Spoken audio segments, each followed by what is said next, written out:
اس کا ربط یہ ہے کہ پچھلی صورت میں اللہ نے اختصار کے ساتھ کچھ قوموں کی تباہی کا تذکرہ کیا۔ جب انہوں نے اللہ کی نافرمانی کی تو اللہ نے جو ان کو سزائیں دیں اور جو ان پہ عذاب نازل ہوئے وہ بالکل اشارتاً اللہ تعالیٰ نے سورۃ الانعام میں اس کا تذکرہ کیا تھا، لیکن سورۃ الاعراف میں اللہ نے انبیاء اور ان کی قوموں کے واقعات کو ڈیٹیل سے تفصیل سے بیان فرمایا ہے۔ نبی محترم صلی اللہ علیہ وآلہ وسلم پر یہ واقعات نازل کرنے کا ایک مقصد یہ بھی تھا کہ مکے میں آپ کو بہت سی اذیت پہنچائی جاتی تھی، آپ کو تکلیف دی جاتی تھی، آپ کو طرح طرح کے رنج غم اور الم پہنچائے جاتے تھے، صحابہ پہ اذیتوں کے پہاڑ توڑے جاتے تھے۔ تو اللہ تعالیٰ نے سابقہ نبیوں کے واقعات بیان کر کے آپ کو تسلی دی ہے، محبوب آپ گھبراتے کیوں ہیں؟ جو سلوک انہوں نے آپ سے پہلے کیا ہے وہ تو آپ سے نہیں ہوا۔ پہلے نبیوں کو تو انہوں نے آروں کے ساتھ ان کے جسموں کے 2 ٹکڑے ہی کر ڈالے تھے۔ پہلی نبیوں کے ساتھ ان کا سلوک یہ ہوتا تھا کہ لوہے کی کنگھی کے ساتھ ان کے بدنوں سے ان کا چمڑا نوچ کے الگ ان کی ہڈیاں کر دیتے تھے۔ تو اس قدر وہ ظلم و ستم نبیوں پر کرتے تھے۔ تو آپ کو تسلی دینا بھی مقصود ہے اس سورہ مبارکہ میں مختلف انبیاء کے واقعات بیان کر کے۔ تو سورۃ الاعراف یہ مکی سورت ہے، تو ابتدا میں سورت الف لام میم صاد یہ حروف مقطعات ہیں، الگ الگ کر کے ان کو پڑھا جاتا ہے، اسی لیے مقطعات کہا جاتا ہے۔ فضیلت کے لیے یا ترجمے کے لیے شریعت میں اس کے لیے کچھ بھی واقع نہیں ہے، اللہ ہی اس کی مراد کو جانتے ہیں۔ بہرحال یہ قرآن کا حصہ ہے۔ کتاب انزل الیک، یہ کتاب آپ کی طرف نازل کی گئی ہے، فلا یکن فی صدرک حرج، تو اس قرآن کے نزول کی وجہ سے محبوب آپ کے سینے میں کوئی تنگی نہیں ہونی چاہیے۔ منہ لتنذر بہ، اور نازل اس لیے قرآن کیا ہے کہ آپ اس کے ذریعے لوگوں کو ڈرائیں، اور یہ مومنوں کے لیے اس میں نصیحت ہے۔ قرآن کریم کے اندر اتبعوا ما انزل الیکم من ربکم، بہت ہی اہم ترین یہ آیہ کریمہ ہے جو سورۃ الاعراف کے اندر ہے۔ پیغام رسانی جو ہے اس کا رابطہ 3 رابطے ہوتے ہیں جو شریعت سازی ہے۔ اس میں ایک تو وہ جو پیغام بھیجتا ہے اسے مرسل کہتے ہیں، پیغام بھیجنے والا اللہ ہے، اور جس پر پیغام نازل کیا جاتا ہے اس کو مرسل کہتے ہیں، جس پر پیغام نازل کیا گیا تک کہ مسلمان ہے، یعنی پیغام اللہ نازل کرتے، پیغام ہمارے نبی پہ نازل ہوتا، اور ہمارے نبی پھر اس کا وعد آگے لوگوں کو کرتے، اور وہ قیامت تک سلسلہ چلے گا۔ گویا مطلب یہ ہے کہ آسمان سے شریعت نازل ہوتی محبوب پر، آپ وہی شریعت بغیر کسی کمی کوتاہی کے، بغیر کسی اضافے کے، بغیر کسی کمی کے اس پوری شریعت اور پیغام کو آگے لوگوں تک پہنچا دیتے۔ بس بھائیو یہی دین ہے، اس کے علاوہ کوئی دین نہیں ہے۔ یقین جانیے دین کہتے ہی اس کو ہے جو اللہ آسمانوں سے نازل کرتا ہے، وہ یہ اللہ کا قرآن ہے یا وہ محمد مصطفیٰ صلی اللہ علیہ وسلم کی احادیث ہے، وہ دونوں ہی آسمانوں سے اللہ نے نازل کی ہیں۔ حضرت آدم علیہ السلام کو جب اللہ نے جنت سے نکالا، زمین پہ بھیجا، اور ساتھ یہی کہا تھا، فرمایا میں آپ کے ساتھ ہدایت کو بھی اتارنے والا ہوں، فَإِمَّا يَأْتِيَنَّكُم مِّنِّي هُدًى، میری طرف سے جنت سے نکلے ہے نا تو آسمانوں سے ہدایت آئے گی، اور جو اس ہدایت کی پیروی کرے گا پھر اللہ دوبارہ اس کو جنت کا داخلہ دے گا۔ تو بھائیو اس گھر کو حاصل کرنے کے لیے جس چیز کی پیروی کا حکم ہے وہ اللہ تعالیٰ نے جو آسمانوں سے نازل کی ہے وہ ہے۔ اور اس کا ترجمہ ذرا سنیں آپ، اتبعوا، اے ایمان والو تم پیروی کرو، ما اس چیز کی، انزل الیکم جو تمہاری طرف نازل کیا گیا ہے، من ربکم تمہارے رب کی طرف سے، ولا تتبعوا اور نہ تم پیروی کرو، من دونہ اس کے علاوہ، اولیاء دوستوں کی اور لوگوں کی بالکل پیروی نہ کرو۔ اب کلیئر سی ہے اس چیز کی پیروی کا جو آسمانوں سے نازل ہوئی ہے۔ آج بھی اگر ہم اختلافات ختم کرنا چاہتے ہیں، یار آپ سب مسالک کی کتابیں نا ایک وقت کے لیے سائیڈ پہ کر دیں۔ میں یہ نہیں کہتا کوئی توہین میرا جملہ، لیکن ایک وقت کے ہو جائیں تو اختلافات ہی ختم ہو جاتے ہیں۔ جھگڑا پتہ کب ہوتا ہے بھی حدیث تو ہے پر مولوی صاحب نہیں مان رہے، حدیث تو ہے پر مفتی صاحب نہیں مان رہے، حدیث تو ہے پر میرا مسلک یہ کہہ رہا ہے، حدیث تو ہے بھائی ہمارے شیوخ کچھ اور کہتے ہیں۔ یار یہ جرت ہی کیسے پیدا ہو گئی کہ جو بات اللہ رسول کی طرف سے آئی ہے میں کہتا ہوں جی صحیح ہے، لیکن بس میرے بڑے نہیں مانتے، یقین جانے زمین نہ شک ہو جائے۔ وہ جو صحابی نے ایک آدمی سے کہا، اس نے حدیث سنائی تو اس نے کہا جی ابو بکر اور عمر اس کے بارے میں کیا کہتے ہیں؟ تو قسم اللہ کی صحابی کہتے ہیں تیرا اتنا بھاری جملہ ہے کہیں آسمان نہ پھٹ جائے، زمین نہ پھٹ جائے، میں اللہ رسول کی بات کر رہا ہوں اور تو ابو بکر عمر کی بات کر رہے ہو، جہاں پہ اللہ رسول کی بات آ جائے بس بھئی فل سٹاپ ہے، آگے بس ہے، پھر کوئی اگر مگر شگر چونکہ چنانچہ ہے ہی نہیں۔ یہ جتنے فسادات ہیں وہ اگر مگر شگر کہیں ہیں تو بچیں گے کیسے؟ اتبعوا ما انزل الیکم من ربکم، اللہ کہتا ہے جو میں نے نازل کیا ہے نا آسمان کیا ہے، آگے پھر میزان کا تو ہر 1000 کے ساتھ مزید 70,000 کو میں نے بغیر صحابی جنت دے دینی۔ یقین جانے 1000 ضرب 70,000، اب اس طرح کریں 70,000 کو 70,000 سے ضرب دیں تو کمال ہی آگے ریزلٹ نکلتا ہے، 4 ارب 90 کروڑ وہ لگے لوگ بنتے ہیں جن کو محبوب کی دعا کی وجہ سے اللہ نے بغیر صحابی جنت دے دینی۔ اللہ ہمارا بھی داخلہ کر دے۔ یا اللہ انہیں بندے نے تے سانوں بھی ایڈجسٹ کر چھڑ، ہمارا بھی اس میں مول بن جائے۔ وہ پتہ ہے نا جب یہ 70,000 والی حدیث بیان کی تو حضرت عکاشہ کہتے ہیں محبوب ذرا دعا کرے نا مجھے اللہ ان میں شامل کر دے، مجھے شامل کر دے۔ آپ نے دعا کر دی، میں عکاشہ اللہ نے تجھے شامل کر دیا ہے۔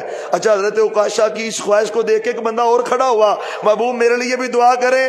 فرمایا بس کرو، عکاشہ سبقت لے گیا اور اللہ نے اس کو ان میں شامل بھی کر دیا ہے، رب نے شامل کر دیا ہے، رب نے اس کا حساب ہی نہیں لینا۔ تو اللہ ہمیں بھی شامل فرما دے۔ ویسے وزن قائم ہوگا، نیکیاں تولیں گی، اور یہ اتنا آپ کہہ لیں کہ شدت والا امر ہوگا۔ محبوب سے پوچھا گیا نا، ماں عائشہ نے کہا تھا آپ ہمیں یاد رکھیں گے کہ نہیں قیامت کے دن؟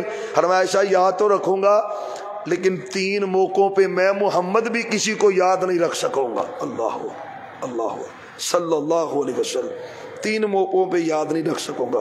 محبوب وہ موقع کون سے ہیں؟ فرمایا ایک تو موقع ہے جب نیکیاں بدیاں تلیں گی، وزن قائم ہوگا، عائشہ وہ کام بڑا سخت ہے، میں کسی کو یاد نہیں رکھ سکوں گا۔ محبوب دوسرا عمل فرمایا جب رزلٹ کارڈ تقسیم ہوں گے، یہ جنتی ہے اور یہ جہنمی ہے، یہ دائیں ہاتھ میں اور یہ بائیں ہاتھ میں، عائشہ یہ کام بھی بڑا مشکل ہے، کسی کو یاد نہیں رکھ سکوں گا۔ اور تیسرا جب لوگ پل صراط سے گزر رہے ہوں گے، عائشہ وقت یہ بھی بڑا مشکل ہے، میں کسی کو یاد نہیں رکھ سکوں گا۔ تو وزن یہ بڑا ہی ایک اہم معاملہ ہے۔ اللہ ہمیں بغیر حساب کا ہی اپنی رحمت سے جنت کا داخلہ نصیب فرما دے۔ اس کا ذکر ہے اور آگے نا بڑی تفصیل سے آدم علیہ السلام کی ولادت کا ذکر ہے، اور جب پیدا اللہ نے کیا تو اللہ نے سب فرشتوں کو کہا بھی سجدہ کرو، تو سجدہ سبھی نے کیا، پر آپ کو مشہور بات کا پتہ کہ ابلیس نے نہیں کیا۔ ایک تو یہ فرشتہ تھا یہ جنوں میں سے تھا ابلیس، لیکن اللہ نے مرتبہ اس کو بڑا اونچا دے دیا تھا اس کی عبادت اور ریاضت کی وجہ سے۔ تو جب سجدے کا کہا تو یہ کہتا ہے میری سمجھ میں بات نہیں آئی، میں اسے سجدہ کیسے کروں؟ اللہ نے پوچھا بھی کیوں نہیں سجدہ کیا؟ تو کہتا ہے قال انا خیر منہ خلقتنی من نار وخلقتہ من طین۔ یہ تکبر جو ہے نا وہ خاندانوں کو برباد کر دیتا ہے، لوگوں کو برباد کر دیتا ہے۔ اس نے کہا میں اعلیٰ ہوں کیونکہ میں آگ سے پیدا ہوا ہوں، آگ جلتی ہے تو اوپر کو جاتی ہے، یہ مٹی سے پیدا ہوا ہے، مٹی کو اڑائیں تو نیچے کو آتی ہے، اس کا کام ہے جھکے، میرا کام نہیں ہے جھکنا، میں نہیں جھکوں گا۔ حالانکہ اس بدبخت کو پتہ ہی نہیں ہے کہ جب اللہ کا آرڈر آ جائے پھر عقل سے کام لیتے؟ عقل نہیں بھائی، اب ہوا کہاں سے خارج ہوتی ہے اور وضو کے لیے کن اعضاء کو دھونا پڑتا ہے؟ او بھائی عقل نہیں ہے، عقل نہیں ہے۔ شریعت نے بس جیسے کہا ہے کریں۔ صحابہ عقل نہیں دوڑاتے سے، یہ جو ہمارے یہاں ہوتا ہے بھی سائنس کیا کہتی ہے، ٹھیک ہے اگر سائنس تائید کر دے تو بڑی بات ہے، لیکن ہم سائنس کی وجہ سے بھائی نہیں مانتے، ہم تو مانتے ہیں جو اللہ رسول نے کہا ہے حق ہے اور سچ ہے، اس میں کوئی شک والی بات ہی نہیں۔ لیکن سائنس بھی تصدیق کرتی جا رہی ہے، ہر چیز کی تصدیق کرتی جا رہی ہے، جو میرے نبی نے کہا ہے سائنس اس کی تصدیق کرتی جا رہی ہے۔ تو فرمایا، اس نے کہا جی میں نہیں، تکبر گھروں کو تباہ کر دیتا ہے۔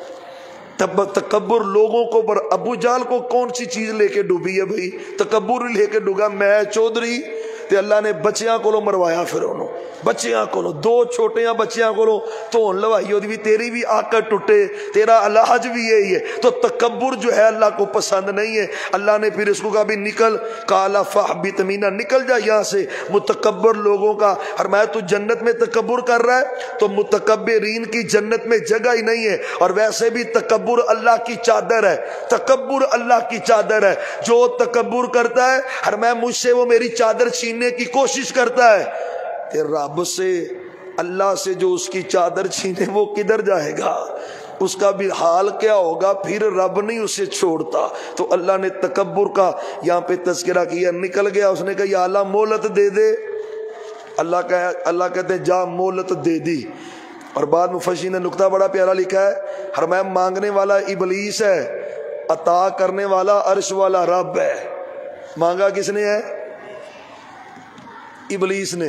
اور نقطہ بڑا پیارا لکھتے ہیں، یار رب وہ اتنا مہربان ہے، وہ ابلیس کو خالی نہیں موڑتا، اپنے بندوں کو خالی موڑے گا۔ اور ابلیس ہے وہ کھلی دشمنی پہ اتر آیا، چیلنج کر رہا ہے رب کو، اور پھر رب کو کہتا ہے یا اللہ مہلت۔ تو اللہ نے اس کو مہلت دے دی ہے۔ تو جب مومن بندہ روزہ رکھ کے افطاری کے وقت ہاتھ اٹھا کے کہے یا اللہ قرضے دور کر دے، بیماریاں دور کر دے، پریشانیاں دور کر دے، یا رب رد کرے گا؟ کبھی بھی رد نہیں کرتا۔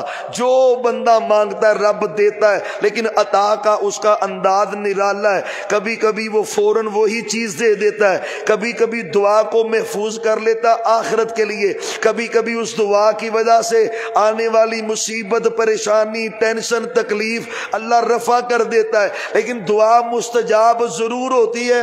انسان جلد باز ہوتا ہے نا، ہمارا تو حساب ہوتا ہے بھی ادھروں منہ کڈی ہے تو ادھروں پوری ہوئی ہوئے، ہمارا یہ نظریہ ہوتا ہے۔ بسا اوقات دعا لمبی مدت بعد بھی پوری ہوتی ہے۔ ابراہیم علیہ السلام نے دعا کی یا اللہ تیرا گھر بیت اللہ بن گیا ہے، اب اس میں ایک رسول بھی بھیج دے۔ دعا مانگی نا، 4000 سال بعد اللہ نے دعا کو قبول کیا ہے۔ کتنے ہزار سال بعد؟ اسی 40 منٹاں بعد ہی کالے پہ جانے ہیں، منگی ہے رب نے دتی نہیں، قبول ہی نہیں ہوئی۔ بھئی یہ انداز نہیں ہے، بلکہ حدیث میں آتا ہے جو یہ کہتا ہے نا جلد بازی کرتا ہے میں مانگ رہا ہوں رب دے نہیں رہا، اللہ کہتا ہے انج میں دیندہ بھی نہیں، انج دا کالا بندہ مینوں نہیں چاہیے۔ بس درخواست جمع کرواتے جائیں اللہ کے ہاں، عرضی پیش کرتے جائیں نا بھائی، روزانہ ہی پیش کریں، فجر ظہر عصر مغرب عشاء ٹائم پیش کریں، روزانہ ہی پیش کریں، عرضی پیش کرتے جائیں۔ انشاءاللہ جب وہ بہتر سمجھتا ہے اپنے بندوں کو، اس کی میں آپ کو یار اپنی موجودہ صورتحال میں مثال دوں نا، آپ جاتے ہو نا بائک پہ، گاڑی پہ جا رہے ہیں، بائک پہ جا رہے ہیں، چھوٹا ننا بچہ ساتھ ہے 5 سال کا، اب وہ ابو کو کہہ رہا ہوتا ہے ابو جی سٹیرنگ مجھے پکڑا دیں، ہوتا ہے کہ نہیں ہوتا ہے نا؟ ابا جی تسی پیچھے چل جاؤ میں کلہ ہی چلا لینا۔ اب وہ باپ اس کو نہیں دے رہا ہوتا، پیچھے ہٹ جا بھائی تیری ارے عمر تے پیو تے غصہ چڑھدا ہوندا بھی ابا بڑا ظالم ہے، یہ مینوں سٹیرنگ نہیں پڑھا رہا گڈی دا موٹر سائیکل دا، بھئی یہ ظلم کر رہا ہے۔ لیکن باپ کو پتا بھی اینوں پڑھائی تے پھر کوئی شے بچنی، اللہ کی قسم وہ اللہ کو پتا ہے یہ میرا بندہ پیسے مانگ رہا ہے، اللہ کو پتا ہے اس کو کب، پتا ہے نا میرے بندے کو کب ضرورت ہے، وہ حکیم ہے تو وہ عطائیں کرتا ہے، دیتا ہے۔ تو ادھر اللہ نے تذکرہ کیا ہے، اس نے مانگا، رب کہتا جب مہلت مل گئی، ساتھ ہی چیلنج کر دیا ہے الفا بما غویتنی، تو نے اس کی وجہ سے یا اللہ مجھے گمراہ کیا ہے۔ اللہ کو نعوذ باللہ الزام ابلیس دے رہا ہے کہ اس کی وجہ سے مجھے گمراہ کیا ہے۔ لَأَقْعُدَنَّ لَهُمْ صِرَاطَكَ الْمُسْتَقِيمَ، اب میں اس کے راستے میں بیٹھ جاؤں گا۔ پھر کیا ہے، ثُمَّ لَآتِيَنَّهُمْ، ان کے آگے سے آؤں گا، پیچھے سے آؤں گا، دائیں اللہ مولد۔ تو وہ بھی وسوسے ڈالنے کے لیے ادھر پہنچا ہے۔ تو آدم علیہ السلام کو کہتا ہے حضرت جی اللہ نے اس لیے منع کیا ہے، اگر آپ نے پھل کھایا تو آپ فرشتے بن جائیں گے۔ اور مفسرین نے لکھا ہے آدم علیہ السلام نے دیکھا تھا فرشتوں کو، وہ اللہ کے بڑے قریب تھے، تو آدم علیہ السلام نے بھی چاہا کہ میں بھی فرشتہ بن جاؤں اور اللہ کے ذرا اور قریب ہو جاؤں، تو چاہت یہ تھی۔ اور بعد نے یہ کہا کہ وہ سمجھ رہے تھے کہ شاید فرشتے زیادہ افضل ہیں جو اللہ کے زیادہ قریب ہیں، تو شیطان نے پھر وسوسہ بھی وہی ڈالا جو آدم علیہ السلام سوچ رہے تھے۔ فرمایا اللہ نے منع اس لیے کیا ہے اگر تم نے پھل کھا لیا تو فرشتے بن جاؤ گے، فرشتے بن جاؤ گے۔ تو آدم علیہ السلام تو آگے وہ چاہتے تھے، تو شیطان کا دا چل گیا، پھل کھانے کی دیر تھی، جنت کا لباس اتر گیا۔ فرمایا شیطان نے وسوسہ ڈالا، لباس اتر گیا، اماں جان کا بھی اور ہمارے ابو جان کا بھی۔ فرمایا وَطَفِقَا يَخْصِفَانِ مِنْ وَرَقِ الْجَنَّةِ، جنت کے پتوں کے ساتھ انہوں نے نا اپنی شرمگاہوں کو لپیٹا۔ یہاں سے ایک بات اور نکتے کی سمجھیں، جو شرم اور حیا ہے یہ فطرت میں ہے، انسان کی فطرت میں۔ ابھی آدم علیہ السلام کو اللہ نے نہیں بتایا یہ شرمگاہ ہے اور یہ شرمگاہ نہیں ہے، یہ ابھی نہیں بتایا یہ ستر ہے اور یہ ستر نہیں ہے، نہ عورتوں کا بتایا نہ مردوں کا، ابھی تو پیدا کر کے جنت میں بھیج دیا، کوئی حکم نہیں، کوئی شریعت نہیں، صرف کہا جنت کا پھل نہیں کھانا۔ لیکن یاد رکھیے فطرت میں اللہ نے شرم اور حیا رکھی ہے۔ ادھر لباس اترا، فوری طور پہ آدم علیہ السلام اور اماں حوا نے وہ جنت کے پتھر اتارے اور اپنا لباس ان کو جو ہے وہ ڈھانپ لیا ستر کو۔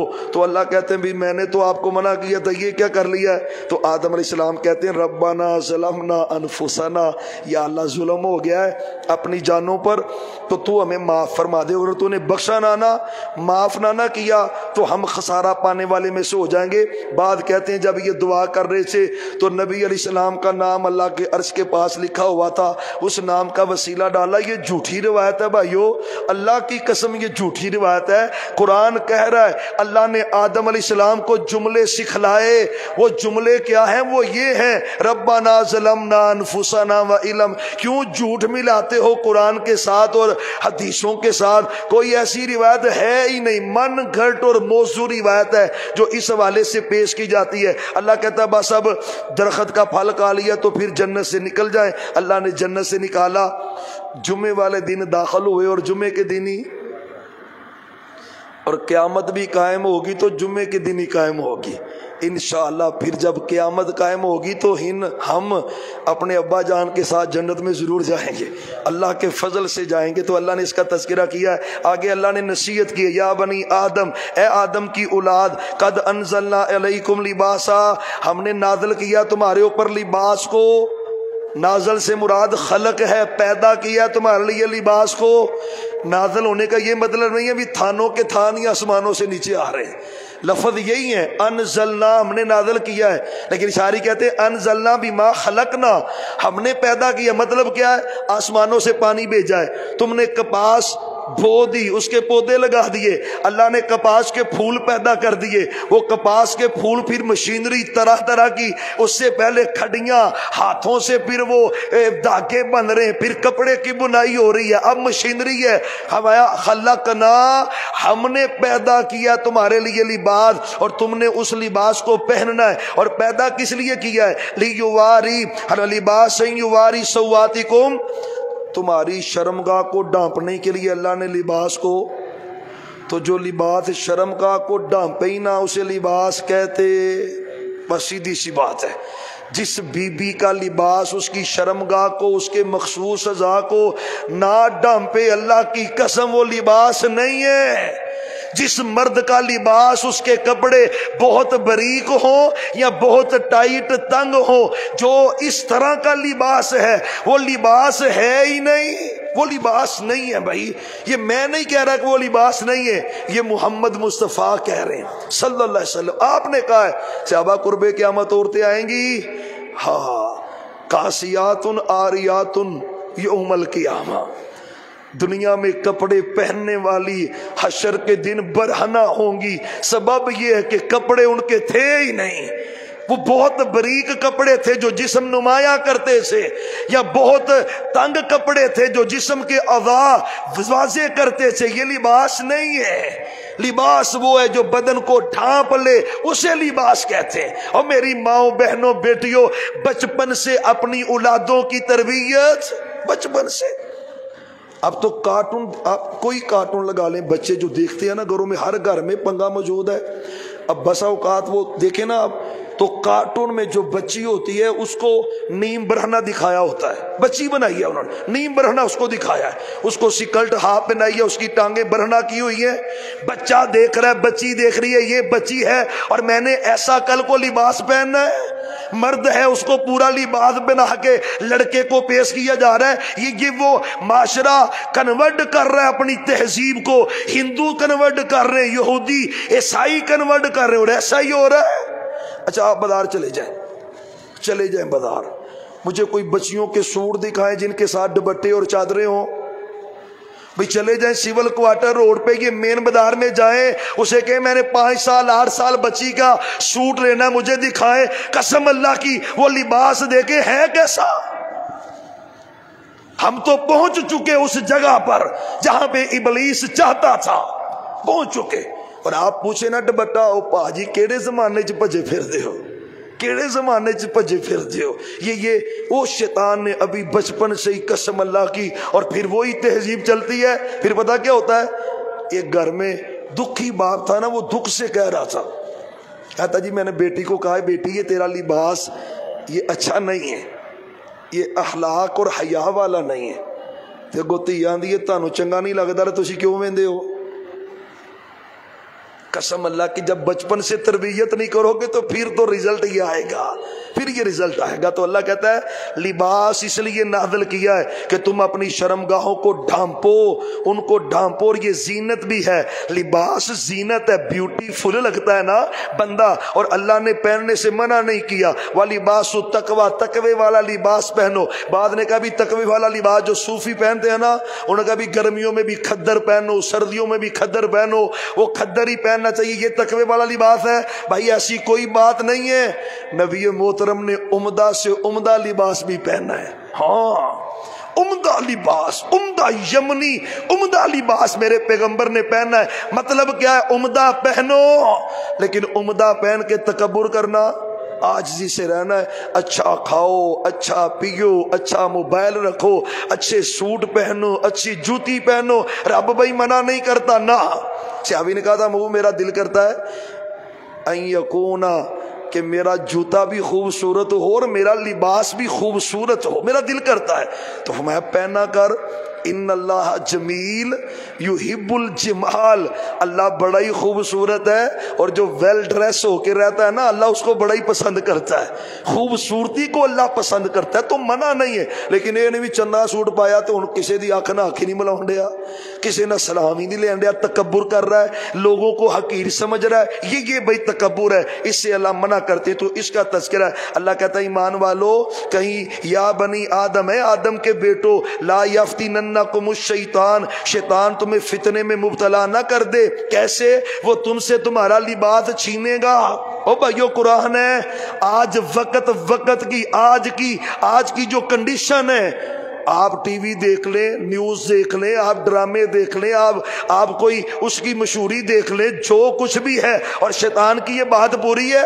اللہ کہتا ہے خبردار شیطان تمہیں فتنے میں نہ ڈال دے، جیسے اس نے تمہارے والدین کو جنت سے نکلوایا تھا نا، اور تمہارے والدین سے اس نے لباس چھینا تھا. او آدم کے بیٹو بیٹیوں، دیکھنا کہیں تمہارا شیطان لباس نہ چھین لے، او کہیں تمہارا لباس ہی نہ جاتا رہے.